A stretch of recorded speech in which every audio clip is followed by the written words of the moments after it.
Welcome back to the Portland Fly Shop podcast. We are back. Today we are going over all the essential gear needed to swing flies for steelhead and what to do once you show up to the river for the first time. Stay tuned. We got lots to cover.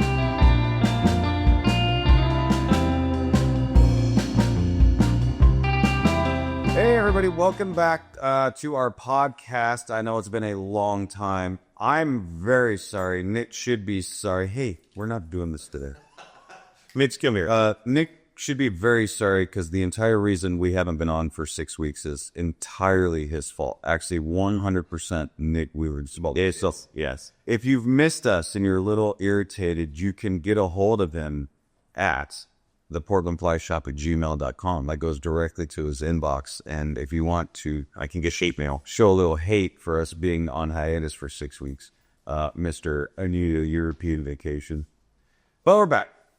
So today we are going over essential gear. We're going to spend a little bit of time on that. And then the second part of this podcast will be, now that you have your essential gear, you've shown up to the river, and now what the hell are you supposed to do? So here we go. We are back, and let's get right into it. Maybe I should say my name is Jason. And I'm Nick, and this is the Portland Fly Shop podcast. So here we go. So gear. Tons and tons of questions on gear, and the internet is a very dangerous place. So we want to simplify this into a narrow tunnel that will be most cost benefit to you and get you on the river like now, fishing good immediately. So my opinion on gear, if you do not have a spey rod, and this whole podcast is going to be swinging flies, like that's what we're talking about, swinging flies for steelhead. A 12.5 foot to 13.5 foot 7-weight would be my number one everyday choice, and it really is the main rod I fish anyway. Like it's pretty rare that I'll fish a 6 or an 8 in the scope of like a year's time. Would you agree? Yeah, that's the SUV of steelhead fishing in the Pacific Northwest. Right. And a spey rod is going to just allow you to make bar cast easier with less back casting room. And I feel like our rivers, since we have such less room than most other places, like that's the best tool for the job. And you know, just because they can cast far doesn't mean you have to cast far. So there's a big, I guess, misconception on the size of the river versus the size of the rod. There are a few rivers in the world that maybe casting further helps. You know, Deschutes is probably one of them. Clearwater is one of them. But in general, hey, dogs, chill out. We're working here. Even small rivers, you know, like the Klickitat and smaller rivers, it's okay to cast just the head on these rods. And so just because you have the ability to maybe cast 100 feet on a 13-foot 7-weight doesn't mean you have to, all right? So laid up. One listens. Doesn't mean you have to, so keep that in mind.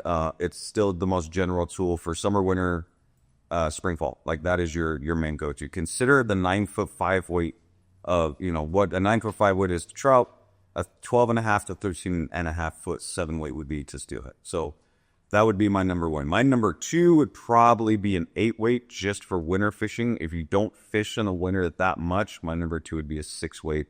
6-weights are amazing summer rods. 8-weights are really good winter rods. The 7-weight just meets them both in the middle. So we're not going to go over brand specific rods. We may do another video on that someday, but I'm not really interested in that. There's a ton of companies out there, and most of them will make a good rod, right? So look at your budget, call us, we can walk you through everything. But you know, most of it's going to be about your budget, honestly. And yeah, no matter what you have to spend, like there's going to be a good rod somewhere in your price range. Now, for the people that maybe don't want to go down the spey rod route, or already have like a single hand rod, what we're looking for in single hand rods is we're looking for typically a 7 or an 8-weight single hand rod. Typically, these are going to be 9 to 10 feet long. That's going to be a general purpose. Now, if you have that already and you want to go steelhead fishing and you just need to get out there, that can still be a very good tool. And prior to the Spey rods really coming to the Pacific Northwest in the late 90s, that was the tool for the job, and that worked for 100 years plus. So, you still can go steelhead fishing with a single hand rod. You can also still ride a horse to work, but does it mean it's now the best tool for the job? What the Spey rod brings to the table. I shouldn't even say the Spey rod. The Spey cast, because single hand Spey is incredibly viable in this whole conversation. So why we talk Spey, and it's not just the Spey rod, but it would be the Spey setup, the Spey cast, and the head system and all that. And what it brings to the table is the most efficient way to swing flies possible. You can absolutely do, everything we're talking about with just a standard wake forward floating line. The efficiency level of the Spey setup, whether it be a single hand Spey, switch, mini Spey, or full Spey rod, the efficiency is every cast is a fishing cast. So there's no 5 false casts for one presentation cast. Every setup and every cast is a presentation cast. You can cast further, which means it swings through longer sweeps, and you're covering more water, and they're damn efficient in the way that you can cast, step, and get through runs much, much faster, double the speed of a standard single hand rod. And if you're on the Deschutes especially, you don't need near the back cast room. You need a little D-loop room, but we're not talking to make a 60-foot cast this way. Even if you're shooting line, you don't need a 40-foot back cast that way. So efficiency in the Spey setup, again, whether it's single hand Spey or 2-hand Spey, is really the best tool for the job. And that's why we keep going back to Spey, is just because that's what we do, just because it is so efficient in getting the job done. Yes. So with the least amount of room possible. Yeah. And the least amount of wear and tear on you. Your shoulders, your elbows, all that stuff feels much better at the end of the day, especially if they're casting heavy flies, with a Spey setup rather than a standard way forward setup. So that's rods. If you want more details, email us, info@theportlandflyshop.com, or you can call us, and we can, lead you down the right path as far as our opinions versus budget and all that stuff. So, unless one of you rod companies wants to pay us like $100,000, then we'll plug you up. Let's go. So into lines. Lines. So lines typically, again, if you just had a rod and you've got to go and it's summer steelhead fishing, you have a chance with just a standard weight forward floating line, and you're going to have to not Spey cast it, but it will work. What we're going to really talk about is more of the Spey style lines. And there's really 2 different kinds that we're going to discuss. There's a Scandi style line, which Scandinavian, and that is just a plain floating line, and you put a leader on it. The other style is a Skagit style. A Skagit style is named after the Skagit River in Washington, and it's a sink tip line. You can put sink tips on it, you can get down, you can throw big, heavy flies. That's kind of the year-round line. In winter, we have to use a Skagit if you want to be productive. And in summer, you can do whatever you want if the water temperature is warm, 55 and over. Yes, exactly. So when we're kind of talking about these next few lines, we really are discussing basically the Skagit, sink tip, and Scandi, normal full floater, right? And we're going to kind of bomb through this, and there's a million things about lines on the internet, and if you want to confuse yourself really fast, dig it up. But we're going to give you just strictly the basics to go out and be successful like this afternoon. Yeah, and I guarantee you we're going to get some people that are like, well, there's this line, and you forgot this, and you forgot that. Like, we are gearing towards, right now, the beginning to intermediate angler. I know there's a lot of advanced casters out there that are excellent, that can cast all these super complex lines that are all super specialty. We're just not discussing those to make this simple. Right. And they're kind of dumb. Yeah, exactly. I'd rather go fishing. Yes. So, with single hand rods that we were discussing, there are single hand spey lines, and they are the same thing. There's either a Skagit or there's a Scandi style line. Again, I feel if you're gonna learn on a Skagit. I think it's an easier one to learn. You have to really slow down your cast and have your timing right. A Scandi, you're gonna be a little bit faster. It's easy to learn slow and then always speed up. It's hard to learn faster and then learn to slow down. I feel. I'm sure there's a lot of different opinions on that.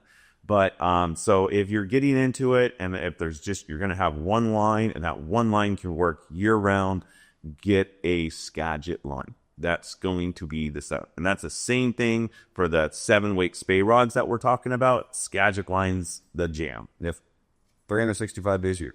Yes, exactly. The Skagit lines will have sink tips in front of them. And there are a lot of sink tips. They don't come with the tip. It's a separate purchase. Yes. Which is cool because it's interchangeable. So you can put tons of different tips on your Skagit line. And you're not just pigeonholed to one option. We're not going to discuss all the different sink tips because it's its own podcast. And at some point, we will do that. But we have to. If I'm just going to say something around here, I would say if you're picking one, and I could only sell you one sink tip in the whole world, it is 10 feet of T11. T10, T11, same thing. Mm-hmm. Yeah, unless you pick 12 feet. Yeah. But that's a different subject. There is a difference in lengths. All right, we can do different lengths. Depending on your head system and your rod length, you may want a longer sink tip. But again, we'll dig into those later in more in tactics. Right. But again, questions, reach out. Yep. So Skagit line, great place to start.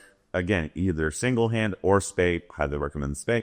And 10 feet of T11 is just kind of the standard tip. It'll work in winter. It'll work in most places in summer. It's just basic, easy.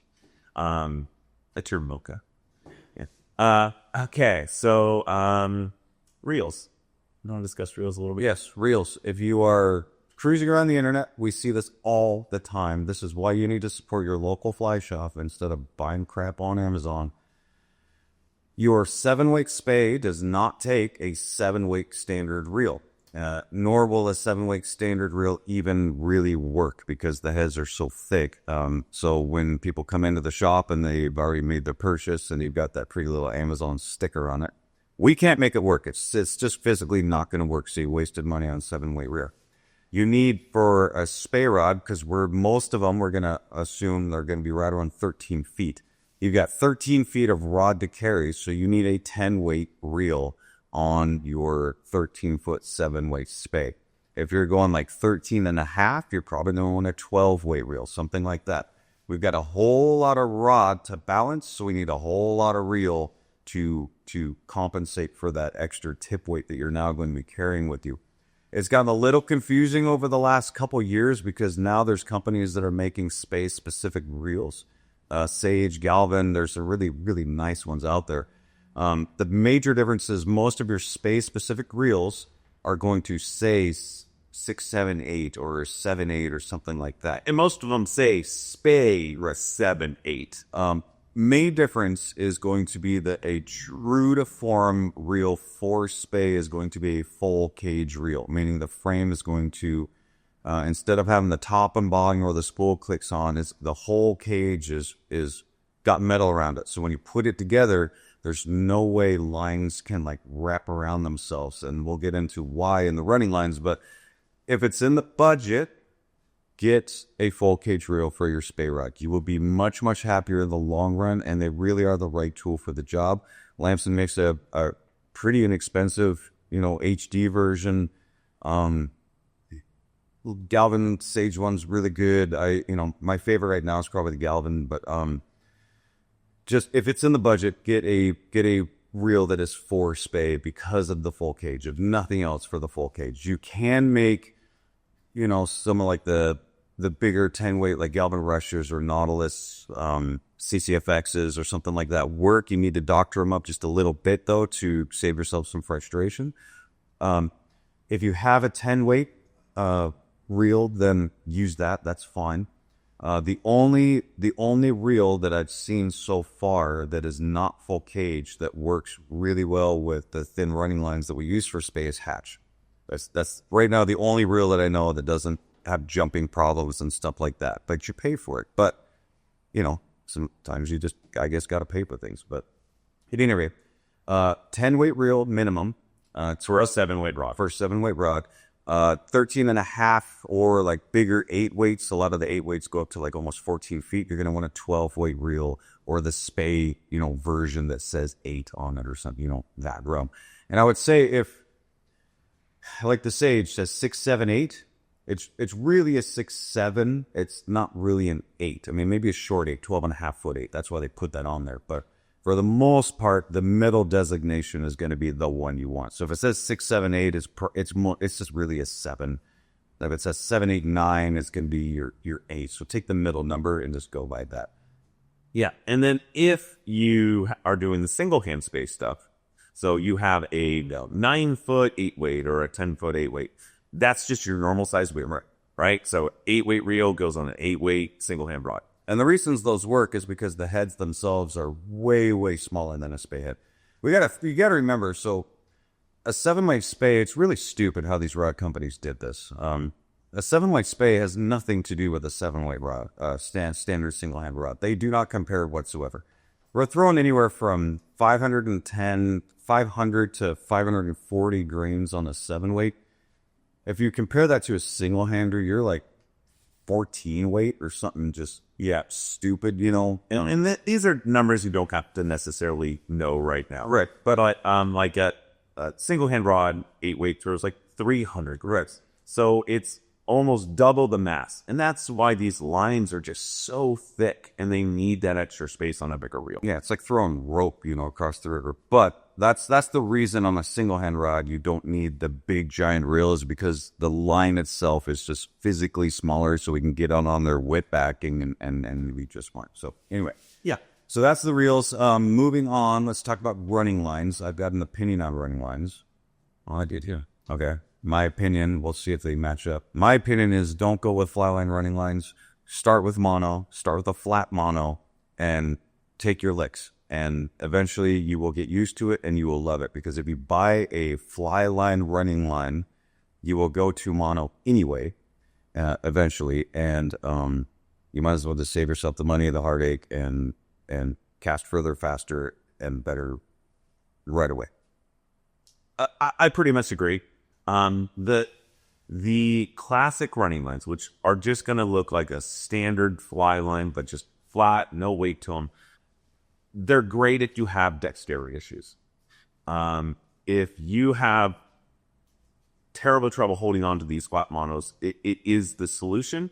You are going to lose, I think, like 10 to 20% of your distance. Oh, yeah. And so it's kind of like training wheels. Most people that buy it that don't have dexterity issues, basically 6 months later are like, why did I get this? So monofilament is slicker. You're gonna cast farther. It's just all around better, and it's typically like half the price. And they don't wear the same. A flyline running line wears out so fast, and mono, if you do get a kink or something, most of the time you can cut it out and then retie a loop and you're back in business. If you get some sort of failure in a monofilament running line, 90% of the time it's fixable on the river in 5 minutes. You can go back to fishing. Whereas a fly line running line, if you have a catastrophic failure, you're done unless you have a backup. So, and then the reason why Jason is saying flat monofilament, and it's kind of, some of them will call them oval or anything like that, but it's not a perfectly round shape. Most round monofilaments, when you're casting and you're doing Spey casts, you have a lot of rotation in your cast. And so, especially if you're on one side of the river for a very long time, which, especially if you're fishing the shoots, you're pretty much always on that one side of the river, you're going to put twists in the line. And so over time, those round monofilaments have a lot of kinks and they twist up on you and they can just kind of drive you crazy. Most of the flat monos really resist this. And so you have this little bit less of a headache. And that's where I would say majority of the brands have gone because of that twisting issue. The main two right now are going to be Scientific Anglers, Absolute flat mono, and then the Nom Hazumi flat mono. Those are probably top two. Verivos, Nick loves Verivog. I don't like it as much, and the running lines is a very personal thing. There's really no right or wrong answer to the running lines. You're just going to have to make this decision on your own as far as what you like. I don't really like Verivos that much. It's too limp for my liking. I like stiffer running lines, but Nick loves the 30-pound Verivos. That's what he uses, and he casts a freaking football field with the damn thing. So who am I that argue? But you're a better caster than me. So No. all right, let's real quick before we move on, I want to give you, just so this makes a little more sense now, when we're talking about this setup and what these things are. The setup for a Spey reel, you're going to have your reel, then you're going to load it with backing, like a normal reel. Then goes the running line, then goes the head. And now comes the sink tip. And by head, it's just a shooting head. So far what we've built is the most aggressive version of a weight forward setup you can make. Essentially, it's just a weight forward setup in the most extreme sense possible. Skinny running line, fat head. Just like when you're using your single hand rods and you shoot line on your presentation cast and let go of the running line like you would any standard day trout fishing. This is what we're talking about. We're just talking about this in the most extreme sense possible, if that makes sense. So if you're trying to relate this to anything, think about that last cast you make on your 5-weight fishing a chubby, and you let the line go and it shoots out. That's essentially what we're talking about. That's it. It's really that simple. We're just talking about, instead of shooting at 20 feet, shooting at 100 feet. You know, that's the difference. And to get that distance, we need bigger stuff, fatter lines, faster, smoother, skinnier running lines to zip through the guides. That's why this whole thing works. So backing, running line, shooting head. Now we're on the sink tips. Probably the most overthought, over-engineered part of this whole thing. Oh, we already did sink tips. What am I thinking?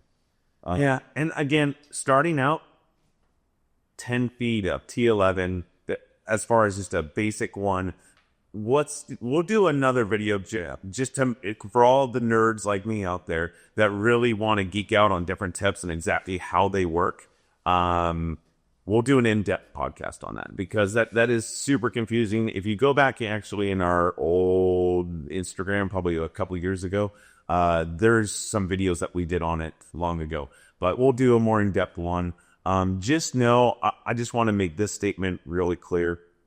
There's two kinds of sinking in Spey. There's sink tips, and typically all that stuff is made out of tungsten. And then there's poly leaders. Poly leaders say they sink. They do not sink very much at all. Poly leaders are only designed for Scandi. Sink tips are designed for Skagit. Right. So don't put a poly leader on a Skagit. Don't put a sink tip on a Scandi.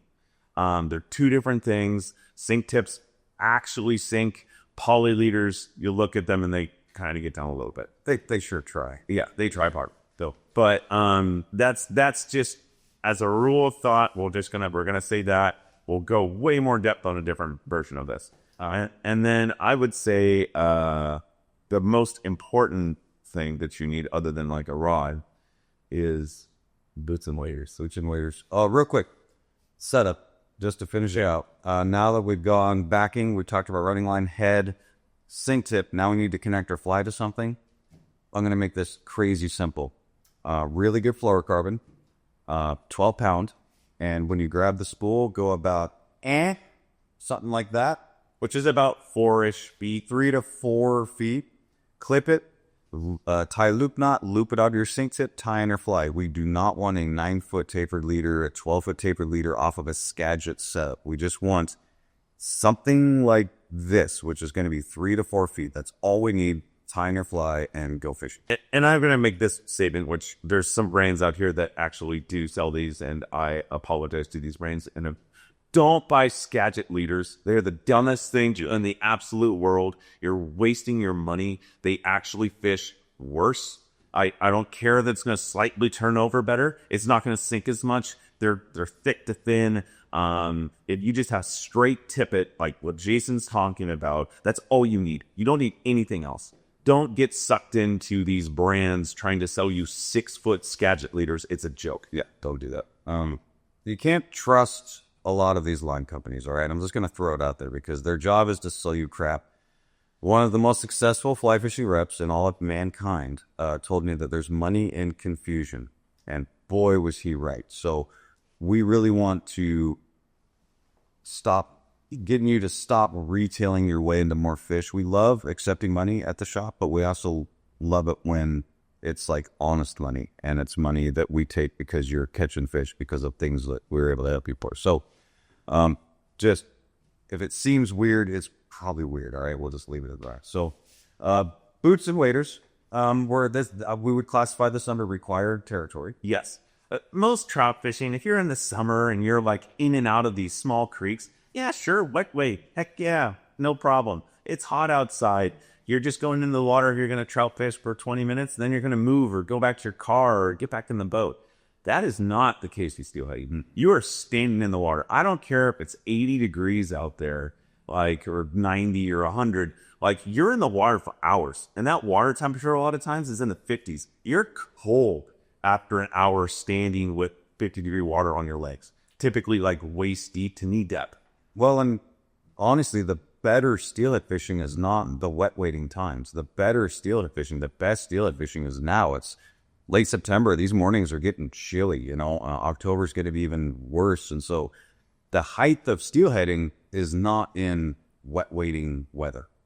I mean, yes, a couple hours in the morning, right? But when we're talking like getting after it, you know, you're going to be putting on a puffy. You're going to be chilly. Thermals on. Your legs are going to be cold in those waders. Right? So, like, layer is definitely key. Like, you know, definitely you can always take stuff off, right? But, like, there's nothing worse than being in the steelhead run at, like, 6 in the morning and you're frigid, right? So, like, it's better to wear some real heavy fleece, even if it's going to be hot later, like, you can always take things off. There's going to be days where it doesn't matter how much you layer if you're going to be cold anyway. See, here we go. Yeah. What's our last topic? Whatever it done, I can't remember. Other stuff. Oh, other stuff. Yeah, so that's generic. The other stuff that you need is going to be stuff you probably already have from your trout. These, you know, nippers. I would say a good, like, heavy-duty set of either, like, extra-duty hemos. Like Rising makes some really good heavy-duty hemostats, like the Crocs I love. Or a pliers or something like that, a little bit upgraded from Steelhead, because you do want to be able to get hooks out and stuff. And most of your Steelhead hooks or your hemos are not going to do the job. So you need something a little thicker. So that may be a purchase for you. Is a heavier duty set of hemos or pliers or something like that. But your same nippers and all that will work just fine. So, and then so the things that I would say that I would highly suggest carrying is a nail knot tool. Yes. And sink tip repair on the fly. Yeah. Because there's times that, like, you break the loop off your sink tip and you want to keep fishing, and man, you could tie a really ugly knot and it'll still work. But if you have a nail knot tool, you can make that thing work real nice. And then the other thing, I don't carry this as much as I used to, but a hook sharpener. A lot of times now I just have extra hooks because most of the things are articulated or two plies, and so I can just replace the hook. If you're fishing just standard traditional flies or flies that the hook can't come off, then yes, definitely have a little hook file that can, if you snag on the bottom and you have a dulled hook and you're just like, it's okay. Trust me, it's not going to be okay. You're going to get a grab probably on the next few casts. And you're going to be like, man, why did I stick that fish? And you'll be like, yeah, that point of that hook was dull. Yeah. So, like, sad stories usually start off with, I should have checked the fly. Yeah. I knew I should have changed my leader. Yeah, exact stuff like that.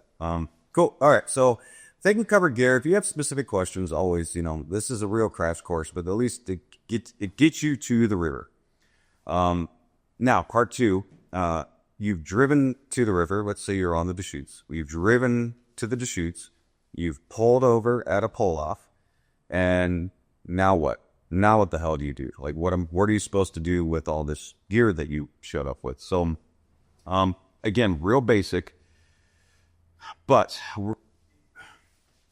Steelhead live in an immense array of water. We talk about what steelhead water is a lot of times. Steelhead water, I mean, I was fishing with Nick the other day, like, and I was like making a joke because, I caught a steelhead in like this crazy fast, like damn near rapid, like mini little rapid, right? And it was like right in the middle of this rapid. So, and I was like, yeah, I love it when people try to tell me what steelhead water is, because steelhead hold in an insane amount of different water.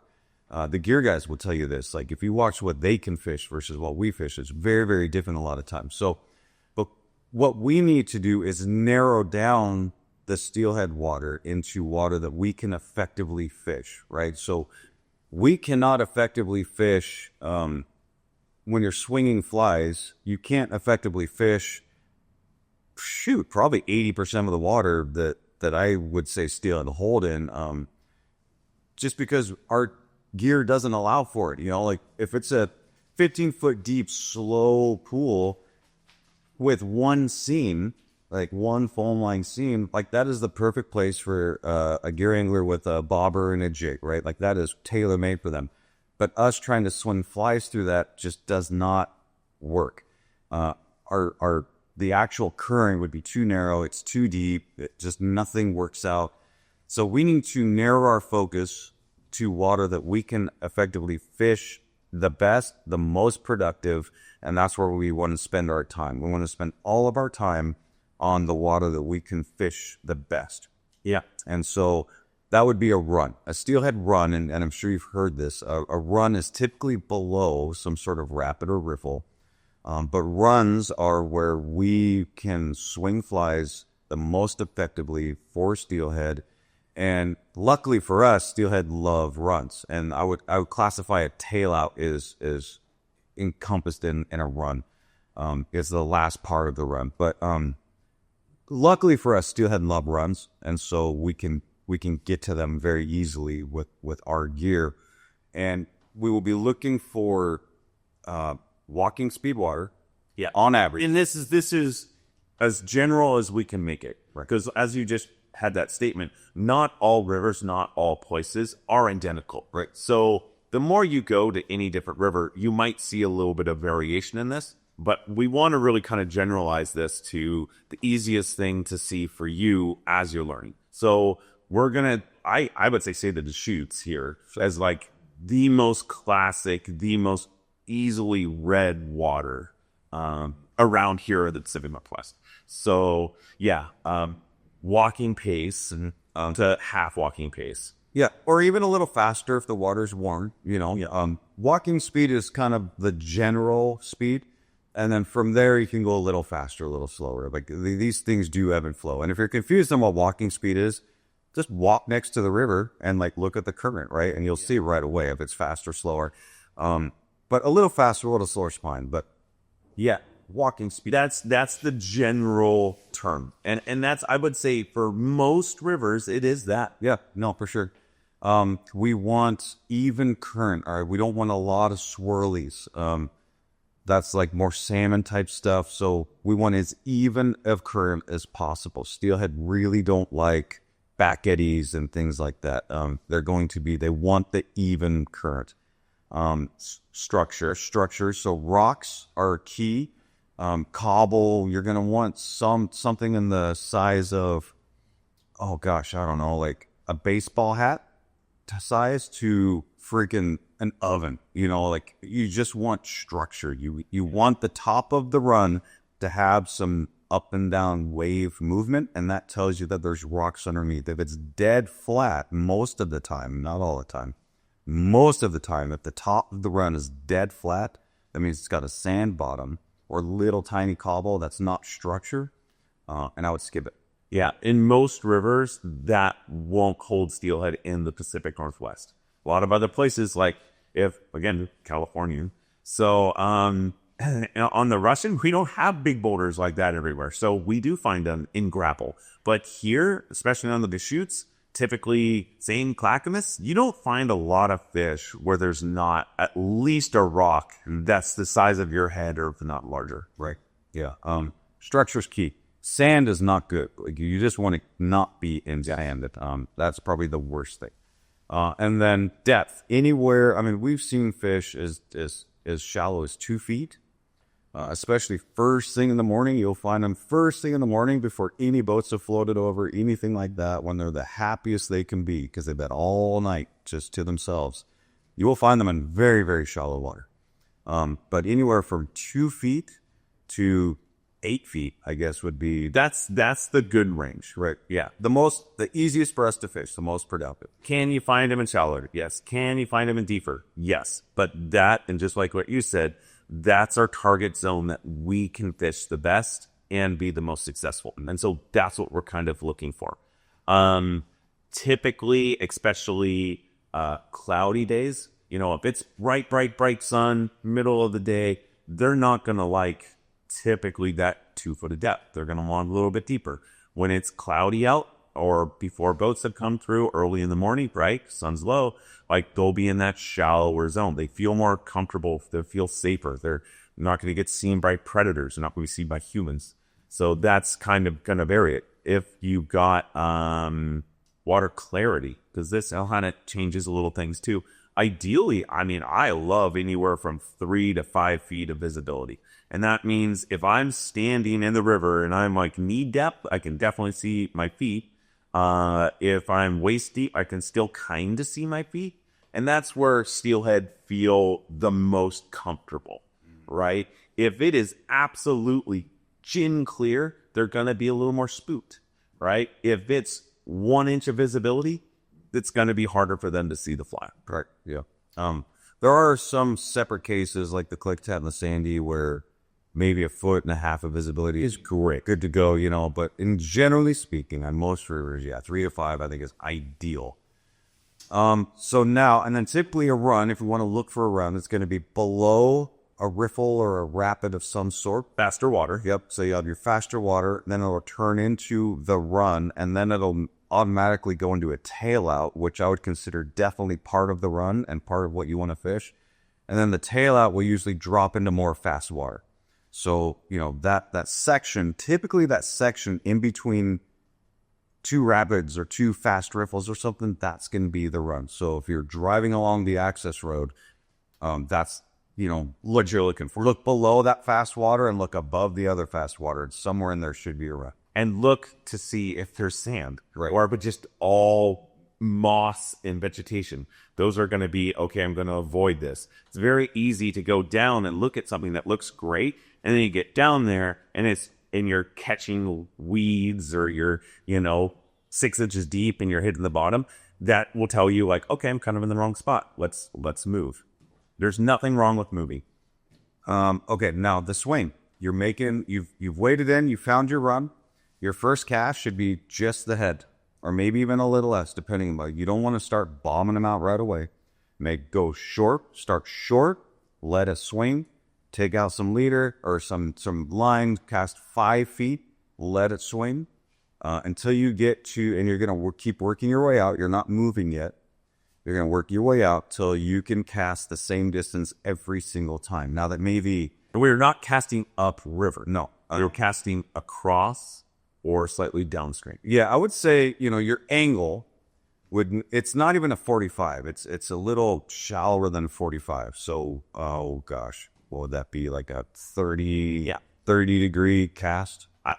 Depending on the spot, and you'll get better at this the more you do it, but anywhere between a 45 and that straight 90. Right. That's going to be, so just from straight across to a 45 degree down. That's your zone of happiness in a swing. We want that fly to come across nice and slow, right? if you cast out there and you're casting across and all of a sudden, and you haven't mended or done anything, and it's just ripping as fast as it can, that's too fast. Steelhead don't like to chase things that aggressively.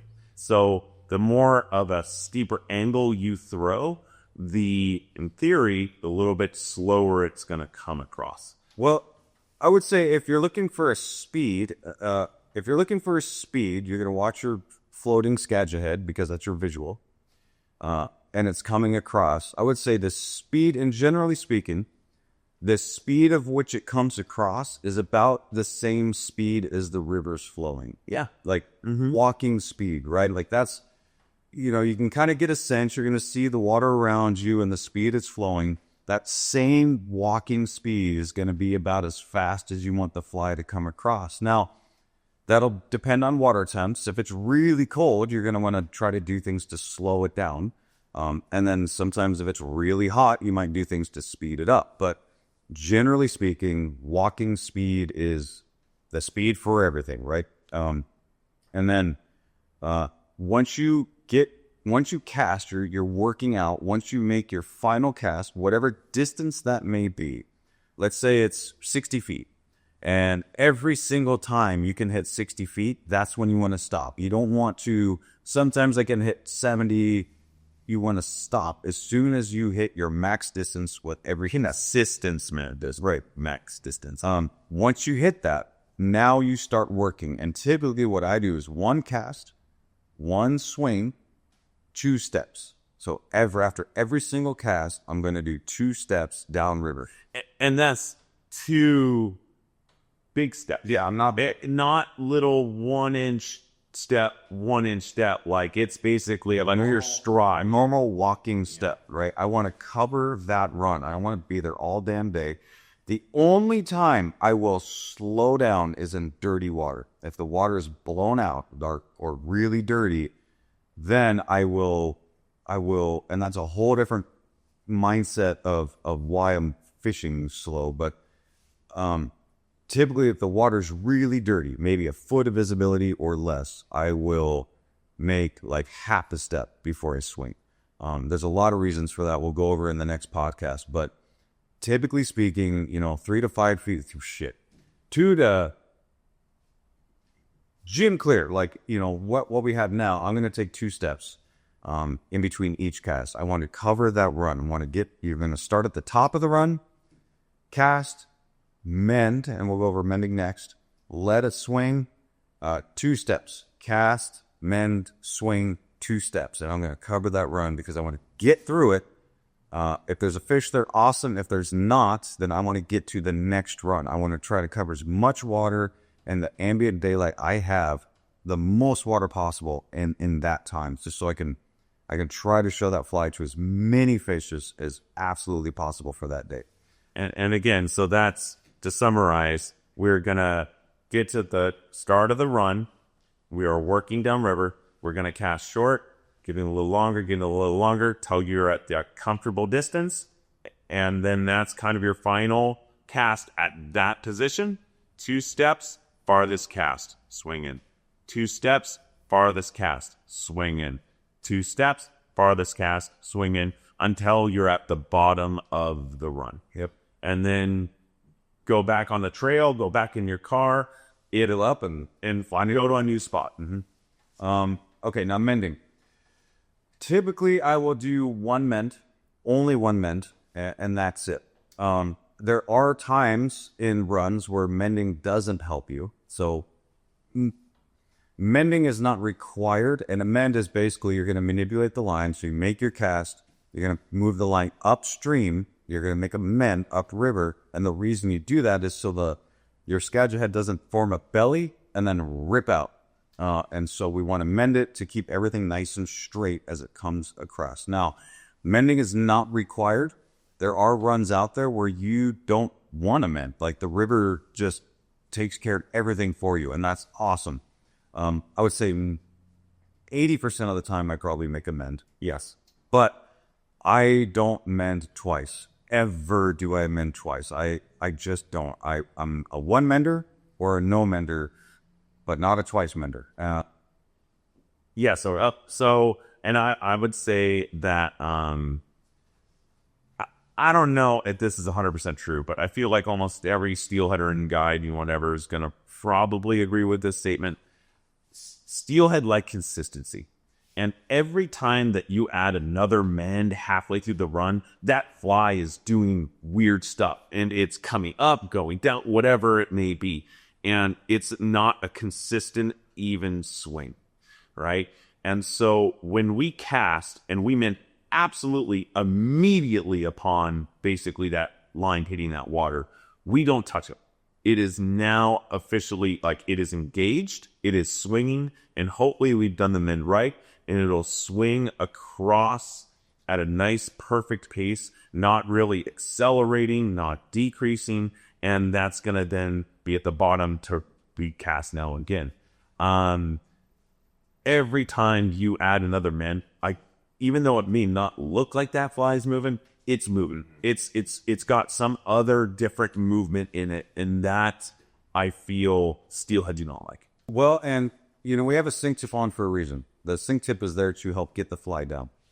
Once the fly is in the swing, any movement you do brings everything right back up to the top, and it will never sink again. It stays at the top. I've literally climbed trees with clients and looked down, and you can see it. Once you make that mend after it's in the swing, that sink tip and that fly come right up to the top. Even a little bit of movement comes right up to the top. That's it. Doesn't sink again. So now all that work you've done to get your fly down with the sink tip, it's just null and void. You just wasted the entire run. So one mend, let her swing. Yeah, or no mends. Try no mend. Try a cast without a mend. So there's a lot of times you don't need a mend. There's some runs. It's just going to be a case by case basis. So, and when you're swinging, I kind of want to, because I see this a lot with beginning students. When you cast and you throw it out there, and you throw your mend, you're going to follow the line with your rod tip, right? Don't lead your rod pointed straight up like you're nymphing for trout. If you do that, that line's actually coming back to you. It's not sinking. It's not swinging consistently. So I'm going to cast. I'm going to mend. I'm dropping my rod tip kind of, and then just following the line to keep that a nice, consistent swing. So no rod tips way up here. There are times and places where that can happen, but typically I'm going to have my rod low, and I'm just going to follow the line as it comes in and goes straight below me. So definitely no high stinging, right? Cool. Now on to movement, and we kind of covered this already, but movement, this is not movement of the fly, this is movement of your feet. This is a crucial part in swinging flies for steelhead. Case in point, and I say this a lot to people in the shop, you can literally be around the corner from all the fish. So let's say you get the most famous run on any particular river. You get wagon blast on the Deschutes, and you're like, I can't believe nobody's here. You fish through wagon blast on the Deschutes, and you get nothing. No grabs, no snips, no nothing. It doesn't mean camp on wagon blast just because you got wagon blast, right? Just because you got this great run, don't camp on it. It's that day, there could just be no fish in that run. And fish in a run is required to catch fish in a run. Yes, got to have fish there. You got to have fish there. So, but you could be in like one of the most famous runs on any given river, and just that day, it's void of fish. And so you have to move, because you could literally be around the corner from a pack of 6, right? That like just came in, that are kind of working their way up. But you'll never know you were literally around the corner from no fish to having a great day. Maybe you hook 3 out of the 6, right? You go from no fish to banner day with literally just turning the corner and moving your feet. And this does happen. This happens all the time. Like, this is very normal procedure where you have your favorite runs, but they don't always fish every day. There's a million micro differences on why a run has fish one day and why it doesn't. It could be water level, it could be clarity, it could be sun, it could be a million things. So move your feet, fish as much water as possible. I don't know what the ratio is of like steelhead where it's like steelhead in general to steelhead that are aggressive enough to come up out of the water column and eat a fly, but it's not that big. It's like the ratio is maybe like 1%, 2%, something like that. The worst thing that I feel like that can happen to an angler, especially that they're learning and haven't been catching steelhead, is seeing steelhead. Right. And so if you go to a run and for some reason it's a run where you go like, oh my God, there's a fish there and there's a fish there, and it'll taunt you and you'll want to catch those fish. It doesn't mean that those fish are catchable. Yeah. No, right at all. And yeah, work it and try and, maybe since there's a fish there, go through it twice. But like, if they're not eating, they may just not be eating. Those are fish that are uncatchable. But because you see them, so many people just focus on them and like, they won't leave. You could have fished for those fish all freaking day and still not caught them. Or you could just gone to the run above it and there was a fish that was aggressive. Right. And cool. Now you're good. I mean, this just happened to us this week. We went fishing last week, and we just literally we saw fish. You swing over them. We change flies. We swing over them, and it's like, all right, well, you're not a player. Like, you got to move on. There's just steelhead out there that they only care about spawning. They only care about making babies. They don't care. They're not aggressive. Maybe the bait guys can get them. But who cares? We're not bait guys. Like We've got to move on, and we've got to find either fresher fish or more aggressive fish, something in the genes that makes them more bitey or something. But people get so trapped. Well, that fish could have been caught earlier that day. That's right. And now it's like, it's not going to bite anything probably till tomorrow. So like, don't waste too much time. Move. How I say it is like, I grade my runs. And so like my favorite runs are my A quality or A class runs. And then I've got B quality runs and C quality runs. My goal when I go to river and if I'm bang fishing or floating or road fishing, how many A water runs can I fish? Now that's going to be dictated by, is there other people out there? Because other people know the same runs I know. So if there's someone in there, I'm going to go to maybe a B run, right? That's like little bit lower quality in my book, but like I've found fish in those runs. Heck, I've fished like even last year, I went to a run that's like very rarely produces a fish. Is that it was just too packed out there, but it was the only spot I could get. And then I got two in it. So you never know, right? But if you don't go and you don't move around, like you're just kind of stuck.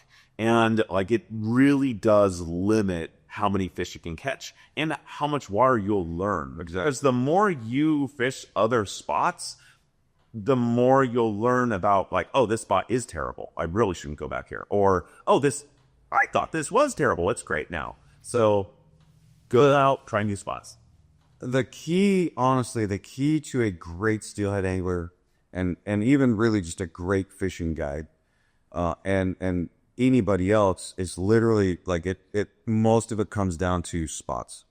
The person that has the most spots that they know holds fish wins the game. It's literally about spots. The only way to learn all these spots, like on the rivers I guided, forever, like, yeah, I kick ass, right? I've got the most spots, right, than anybody on those rivers.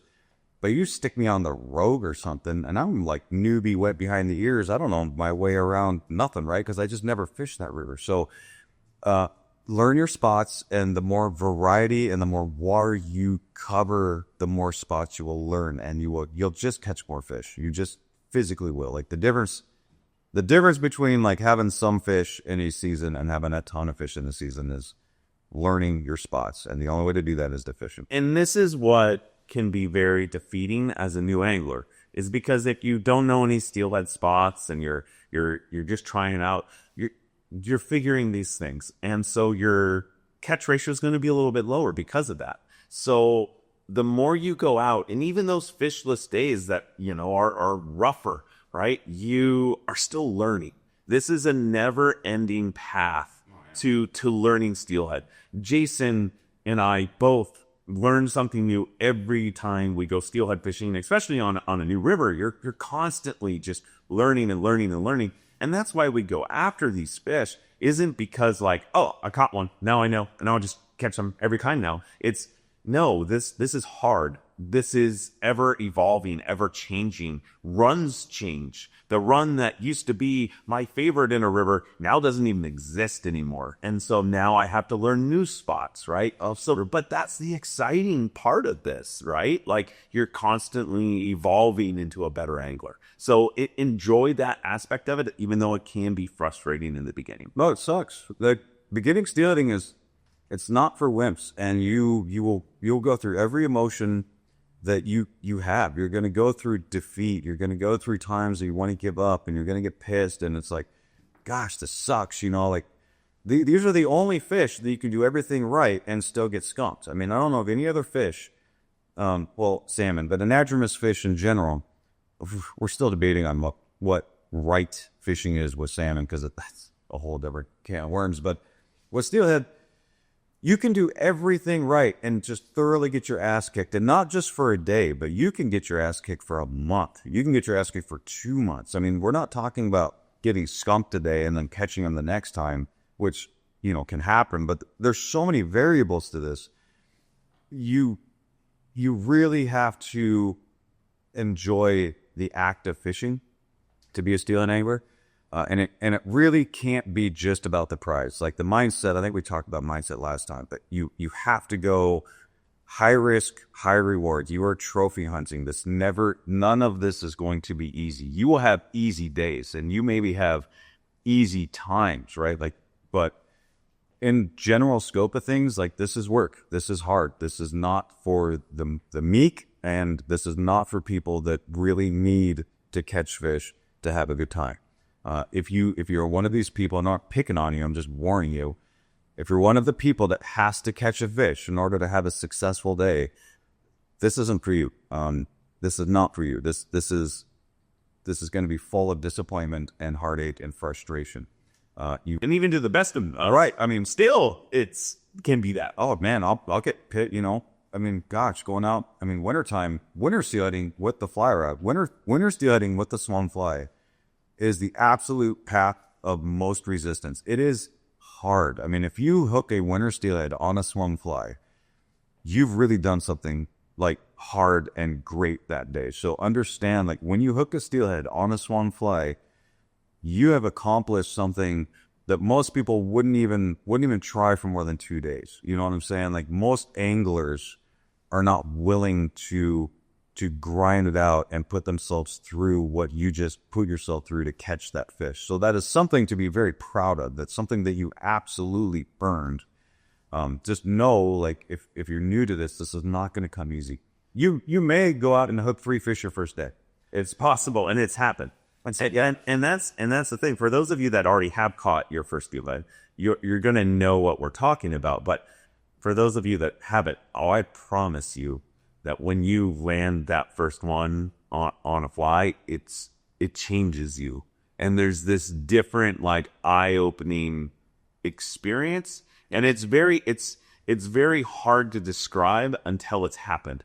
And then you're like, well, I can go a lot of fishless days again to have that. Because there's something special just about hooking that fish and doing it the hardest way possible. The reward is insane. And it is worth every bit of that frustration. And the frustration can come, right? Like, know that that's just part of the game, but that's this emotional roller coaster that's steelhead fishing on a fly rod, is that you're going to have some real big lows, but that high for that like 5 or 10 minutes of that fish being on is just like insane. And it's worth every bit, as crazy as every truck. All right, we're going to wrap it up. We're going to do flies, but I think we're going to do a whole segment on flies because flies get a little tricky. But if you're just going and you want to go after this podcast, grab a hobo spey or grab a bantam for your Skagit. Or 2-ply. Or a 2-ply marabou tube, and then just run with that. That'll be just fine until we get to our next podcast.